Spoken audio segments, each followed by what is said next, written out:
Well, howdy folks, this here's Fluffy's Guide to Summoning the Elder Gods, or as all of your kids call it, Hasturbation. First off, we'll do something easy, as a warm-up.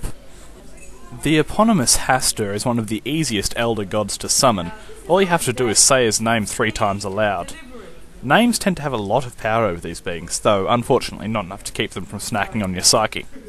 Now, those of you who are paying attention will have noticed that I've said the H word twice already in this podcast. Those of you who are, for some unknown arcane reason, singing along, should probably stop now. In any case, Big H, after his name's been thrice invoked, tends to appear in the living room of whatever poor bastard summoned him, and demands an immortal soul. If you plan to summon Old Bitey, it's best to have a soul handy, preferably in a Tupperware container, or, optionally, a brainless mook to take the fall for you. I'm going to use the second option. Ernie, could you come over here for a sec? Sure thing, Funk Soul brother. Alrighty then. All set. Hastur. Worthy work. Hey H-Dog, I haven't got any peeled for you, but there's a soul in that guy. Wait.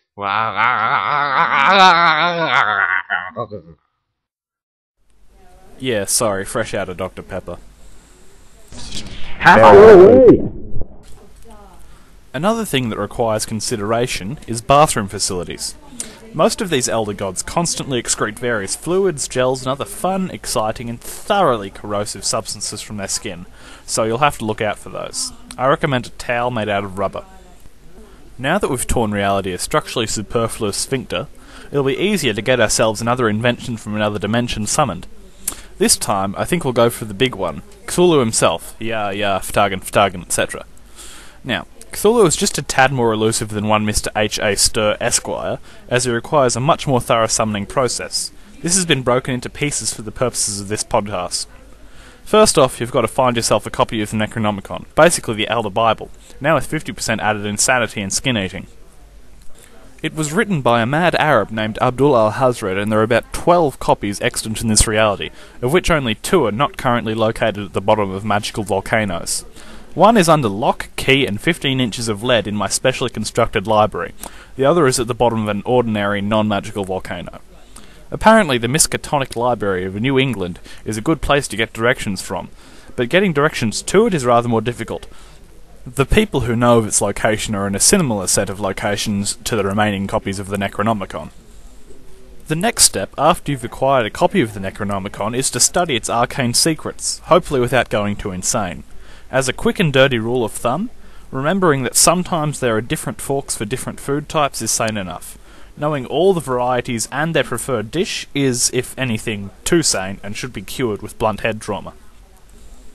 Once you've studied your copy, you need to find the Cthulhu cult. There should be some directions in the Necronomicon. If memory serves, they're printed on the inside of the eyelid of the illustration of Yog-Sothoth. The Cthulhu cult is improbably large for an organisation consisting entirely of either magical volcano divers or people who have somehow managed to get into my underground moon library, but they somehow manage. Once you've tracked down your local Cthulhu clubhouse, you'll have to endure some kind of unimaginably painful initiation, so wear clean underwear. Okay, you're in the cult. You've got the tedious bit now, worshipping Cthulhu, mostly to pass the time whilst the stars align. There's no reason you can't perform this step while leading a perfectly normal life. I recommend coaching an under-10 soccer team. This should help prepare you for the biting, flailing horrors that will be the legacy of your actions. Just as a reminder, you need to stay alive during this entire process.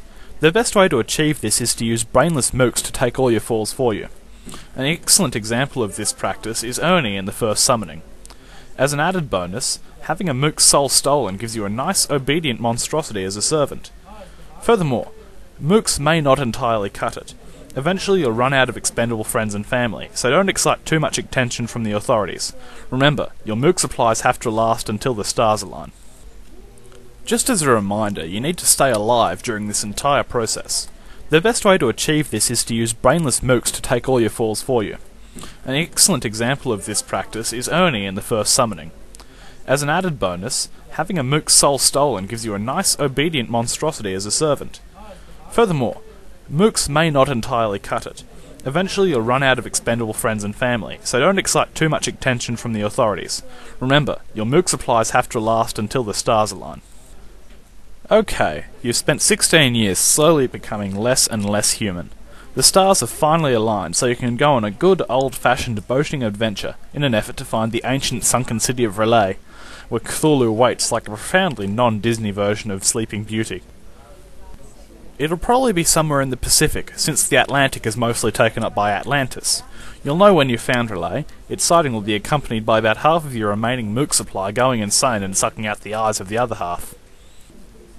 Once you've found the city, you'll have to work your way in and perform various unholy rituals until Cthulhu rises and brings his hellish entourage through the rip in the fabric of the universe. At this point, I'm unable to help you.